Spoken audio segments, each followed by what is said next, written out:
think that there's a certain delusional quality that all successful people have to have.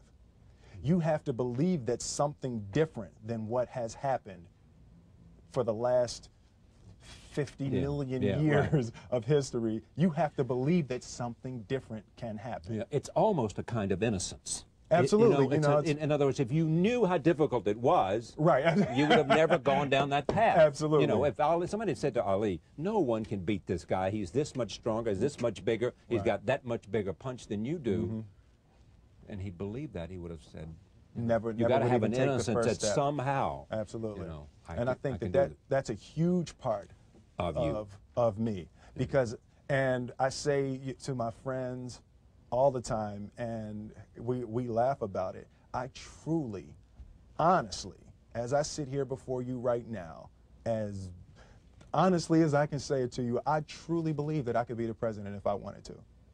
And as bizarre as that may sound to people that have traveled the path before me and to people who actually know how difficult it is, foolish Will Smith honestly believes it's sitting here. Well, what there is about that is a sense of the innocence about it, as well as a disarming honesty about it, if you say it that way. Now, here's what's interesting about you, is that there are people who have said that about you, too, who've been around you as a creative performer. Absolutely. Barry Sonnenfeld, I think it was, you know, did you work with him, or he Yes. was involved in this somehow? Said something like that, that if Will Smith decided he wanted to go into politics, I'd be there to help him by making commercials, whatever I could do within my own talent. Yeah. Which raises the interesting question, is that something that at some point in your life you might think about, politics?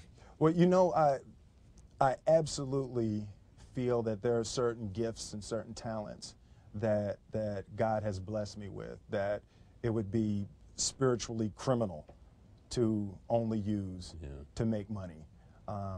My travels in Africa and spending time with Muhammad Ali and spending time with Nelson Mandela, there are certainly issues that are important to me, and things that I've been blessed with the vehicle to be able to change, to be able to, as sappy as it may sound, make the world a better place, however minute the change. And that's something that is important to me, but I don't believe that politics is the best use of your energy and time right absolutely. now. Yeah. But the interesting thing, too, is that there is this concept, and you see it with lots of different people, you know, even with people who are evil. Some will say, he had so much talent. If that talent could have been redirected to something good. It is the idea, if you are given and you work hard, because there's nothing more apparent about Will Smith than how diligent and hard he works at being who you are. I mean, you appreciate the notion, it looks like to me from what I know about you, of understanding that you have to be prepared in order to maximize the possibilities of gifts, right? Absolutely. And I believe, and I learned very young. From parents? From my parents, absolutely. That you don't try to build a wall. You don't set out to build a wall. You don't say, I'm going to build the biggest, baddest, greatest wall that's ever been built. You don't start there. You say, I'm going to lay this brick as perfectly as a brick can be laid. There will not be one brick on the face of the earth that's going to be laid better than this brick that I'm going to lay in this next 10 minutes. And you do that every single day. And soon you have a wall. And soon you have a wall. And I think psychologically, the advantage that gives me over a lot of people that I have been in competition with in different situations is it's difficult to take the first step when you look how big the task is. The task is never huge to me. It's always one brick. Me too. I mean, it is amazing how you know, people are paralyzed from doing anything because they can't take the first step. Whereas you just say, look, all I'm doing is laying this one brick. I am not building the Great Wall of China here. Absolutely. I'm putting a brick here, and I'm going to have the best brick I can. Your father, I think I read, had you and your brother work on a wall of some kind? Yeah. We're talking about our figurative wall. That comes from work on a literal wall. Yeah, right. My father owned.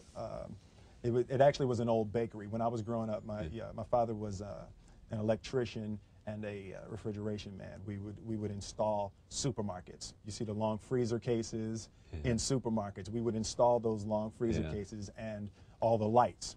That's what we would do every summer. Yeah. So this one year, my father had his shop, and he decided for whatever reason that he wanted a new wall on the front of his shop. So he tore down probably about 16 feet high and probably about 30 feet long. He just completely tore the wall down, and my brother and I had to dig a 6-foot hole. For the foundation. For the foundation, and we were mixing the concrete by hand. Yeah. A year and a half. We were building this wall for a year and a half. Every day after school, we were coming, mixing concrete, putting it in the hole, doing it, and it was just myself and my little brother. And I remember standing back, looking at that wall, saying, there's going to be a hole here forever. There will never be anything but a hole here. That's right. And a year and a half later, I don't have that many days. I know. A year and a half later, we laid the final brick. Yeah. And my father stood back with my brother and I know he planned this. He says he didn't, but I know he had been planning this and writing this for his for the past 2 years. But we stood back, we looked at the wall, and he looked at me and my brother and said, "Now don't y'all never tell me that you can't do something." And walked into the shop. That's great. I was like, now here's what's interesting. You said what? You said I said, that man's crazy. Something wrong with him, Harold. We need to get out of here. Exactly. What is he doing to my head? Man, did he start drinking? Is he drinking? But what's great about that story and what's great about your dad is that you seem to have come from a happy family. Absolutely. Yeah. Well, fairly. Reasonably. Reasonably. Yeah. He's a little crazy. This thing about walls. Yeah, he's a little. Yeah. No, it was, but generally, there was no great. Yeah. You didn't have the kind of conflict that Ali had. Oh, definitely not like Ali that kind of. And yet you have the amazing amount of drive. I mean, there's a sense of mission with you, sense of commitment, sense of prepared to do what it requires.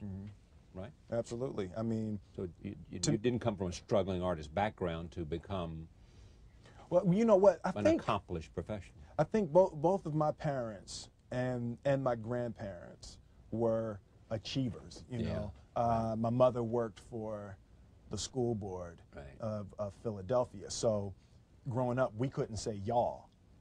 You know, it's like we run out. My kids do not say y'all. Yeah, right. You know, we would run out of the house and scream to our friends, "Yo, what y'all about to do?" My mother's up. That's it. Back in this house. Back in this house. And we'd be sitting upstairs crying, and my grandmother would come in and say, "Baby, you know a y'all is a boat." You know? Like, oh, but there's you know, the difference. There's absolutely. So, you know, there were very specific rules, and there was a constant desire to be better. Yeah. You know, we didn't grow up with the sense that where we were was where we were going to be. You know, we grew up with the sense that where we were almost didn't matter because we were becoming something greater. Yeah.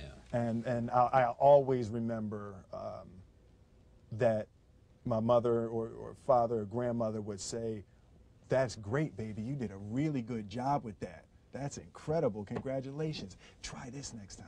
Yeah. You know, there was always a little bit stretching. More. Absolutely. Yeah. When you started out as a rapper, were you already thinking, if I get to do this really well, I'll have a television show. And if I have a television show, I can be in feature films. And if I'm in feature films, I can be.